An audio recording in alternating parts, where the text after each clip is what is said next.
Good morning, everybody. Little sneak peek, the wing. Look at that. That's all I have to do. I've got a buddy coming over this afternoon. We're gonna finish that.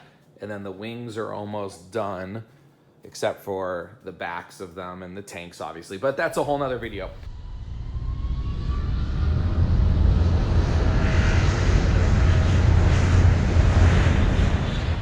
What I wanted to show you is I modified the leading edge and tank jig a bit.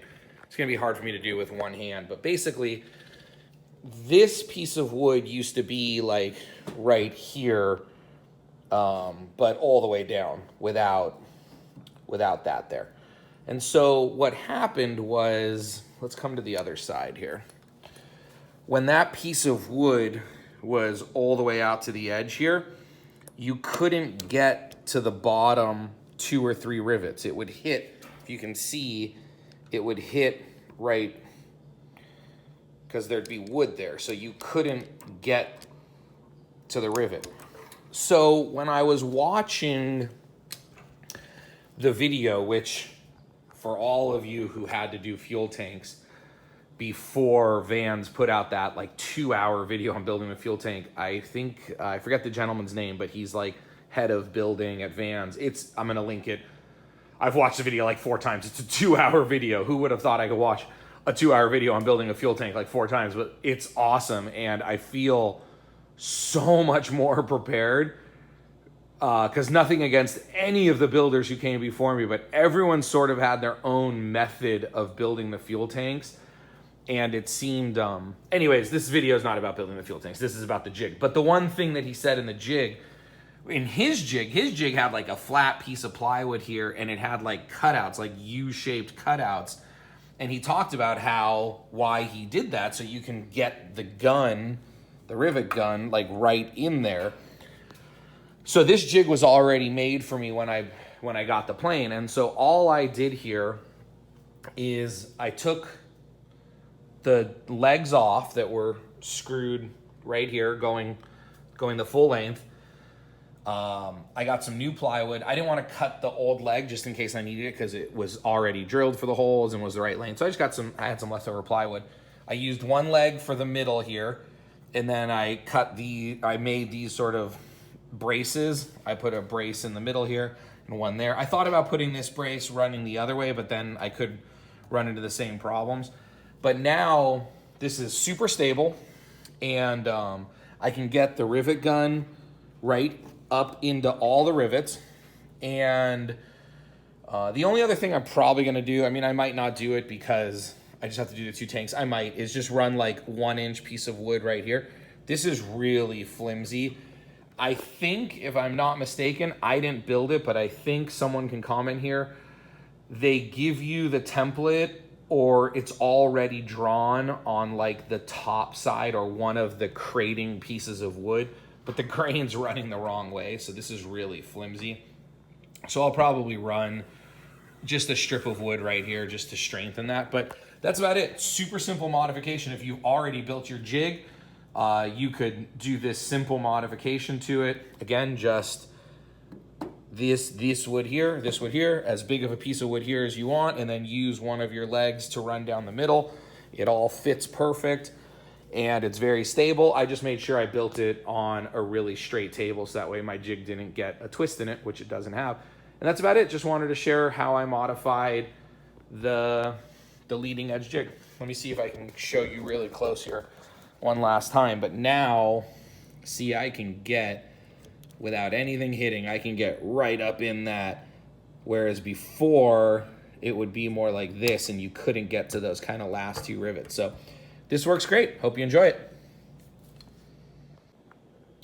I figured since I'm doing updates, I would also share, it's hard to tell there, but I added some light to my garage, and boy, what a difference it makes. I got these, they're right there, these from Harbor Freight Braun, 5,500 4-foot. These were like $25 or something each, and if you bought 3, they came down to like $19 or $21 or something. And then I bought this little guy right here. It's a remote, also from Harbor Freight. Comes with 3 of these that are remote control operated. So I'm using one for my work light. Watch. Oh no, I'm using one for my lights here. Sorry. So it's plugged into just my garage outlet right up there. I've got 1, 2. I'm gonna do a third one on this side, so when I have a little more light for working on the wings. But you can see how fancy this works. See, it turns on, and then I have my work light also on one. So thought I'd share that with you. That's awesome too. Bye-bye. And I guess while we're at it, one more modification. This was a part on Amazon. It was like 12 bucks. And boy, does it make draining this tank easier. So this is, I did a video on it and I'll link to it. This is the Harbor Freight Fortress Ultra Quiet. I'm really happy with the compressor. I've never really worked with compressors before, and having been using this for about 6 weeks now, I'm really happy with it, except for one thing. The drain is not at the bottom of the tank. It's not at the lowest point of the tank. And so one, when there was a valve here, I had to tilt the tank like, you can't really tell, but I had to tilt the tank like maybe 30 degrees every time to drain it. And it's hot and humid here. We're coming out of summer in Texas, so it's accumulating quite a bit of water, and you can tell by the ground it's coming out rusty, which is not good.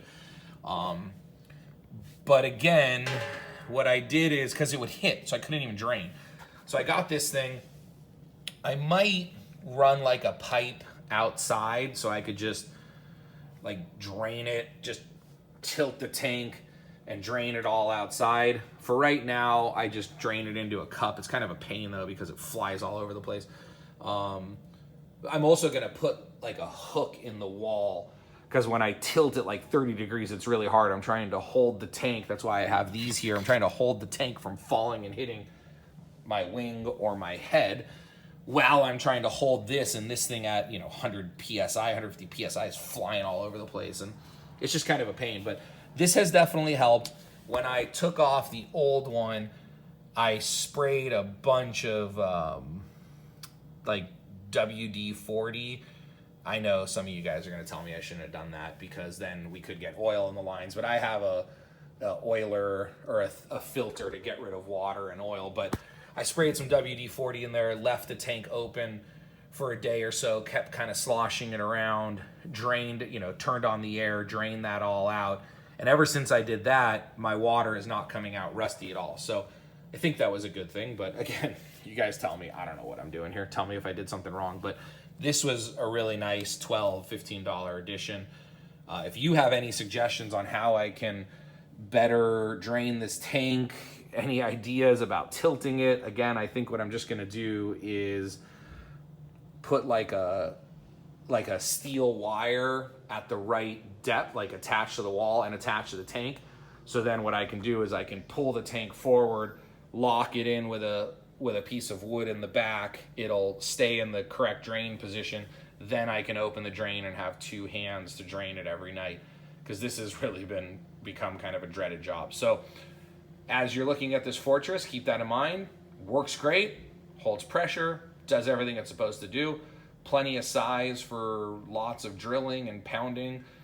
It just sucks draining it. So there you go.